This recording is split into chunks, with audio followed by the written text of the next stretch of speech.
যে একজনের বউকে বিবাহ না করে 50,000 টাকার আংটি দিয়ে এবং পরকীয়া প্রেম করে তাকে বের করে এনে বিবাহ করে আজকের ঘরে রাখছেন, এই কুয়াকাটাতে আছে এবং সেখানে বাচ্চাও হয়েছে। সুতরাং এগুলো আমি বলতে চাই না, এটা হলো বাস্তব কথা। তখন ওই মাহফিলে আমি তাকে উঠতে দেই নাই, 3 দিন মাহফিল চলছে, 3 দিন একদিনও উঠতে দেই নাই। এবং উনি নায়েব আমিরকে ফোন দিয়েছেন যে সভাপতি সাহেব এই কথা বলে, নায়েব আমির বলছেন যে সভাপতি যেটা বলছে ওইটাই। কারণ আমি পিসা হুজুরকে বলছি যে আমি রানিং পটুয়াখালীর সভাপতি, এখানে আসতে হইলে আমাদের ইজ্জত সম্মান বজায় রেখে আসতে হবে।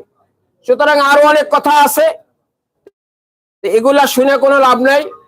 ইনশাআল্লাহ আগামী দিনে এই ব্যবসার বাটপারি, যত প্রকার বাটপারি আছে এগুলা সব ধরে দেব। কারণ আমি তো বাটপারি, তাহলে বাটপার তো বাটপারি ধরতে পারে, ঠিক কিনা? ইনশাআল্লাহ আগামী দিনে একে একে বাটপারি তাকে ধরে দেওয়া হবে জনগণের কাছে।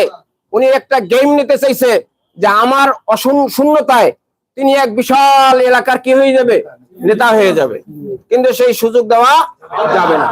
ইনশাআল্লাহ আমি দেশের স্বার্থে, এলাকার উন্নয়নের স্বার্থে এবং এলাকায় একটি স্থিতিশীল পরিবেশের স্বার্থে আমি এই মুহূর্তে জাতীয়তাবাদী দলের মনোনীত প্রার্থী এবিএম মোশাররফ ভাইকে আমি সমর্থন করেছি এবং তার সাথে ঐক্যবদ্ধ হয়েছি এবং অঙ্গীকারবদ্ধ হয়েছি যে আগামী দিনে এই এলাকায় তার পাশে থেকে আমি ইনশাআল্লাহ তার সহযোগিতা করব, এই অঙ্গীকার আমি করেছি।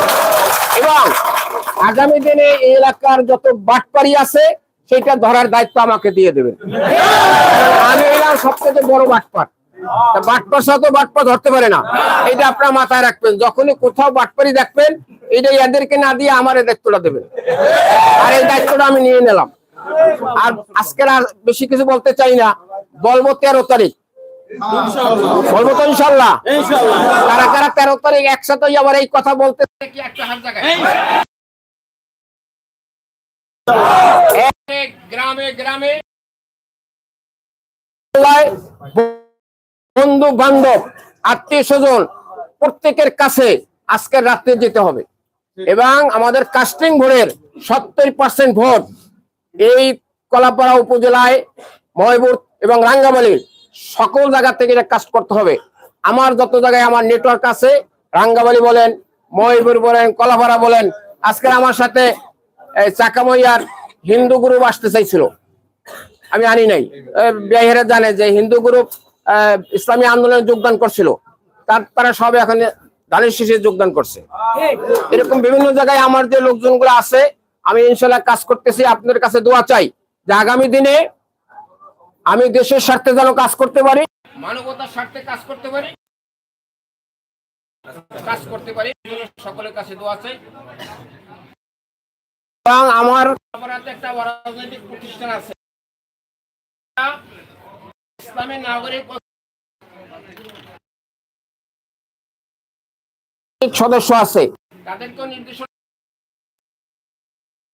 সংগঠনের পরিধি আমরা আরো বাড়াবো ইনশাআল্লাহ। আগামী দিনে এলাকার স্বার্থে, মানুষের স্বার্থে, মানুষের কল্যাণের স্বার্থে ইনশাআল্লাহ আমরা কাজ করবো, এই দোয়া করবেন ইনশাআল্লাহ। ওয়া আখিরু দাওয়ানা আলহামদুলিল্লাহি রাব্বিল আলামিন।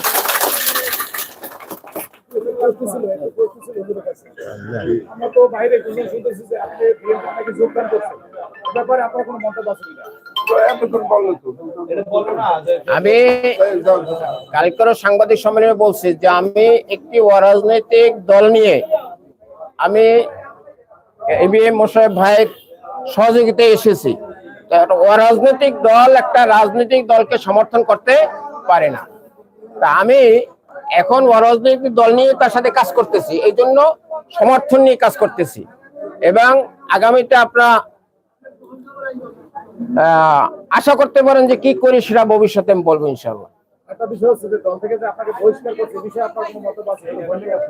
আমি সেটা বলছি, আমি পদত্যাগ করার পরে 8 দিন পরে আমাকে বহিষ্কার করছে। সেখানে একজন মানুষ চলে গেছে, তাকে বহিষ্কার করা আর না করা তো সমান কথা। এই বহিষ্কারের কোনো অর্থ নাই, বরং আমি মনে করি ইসলামী দলের জন্য এটা কলঙ্ক।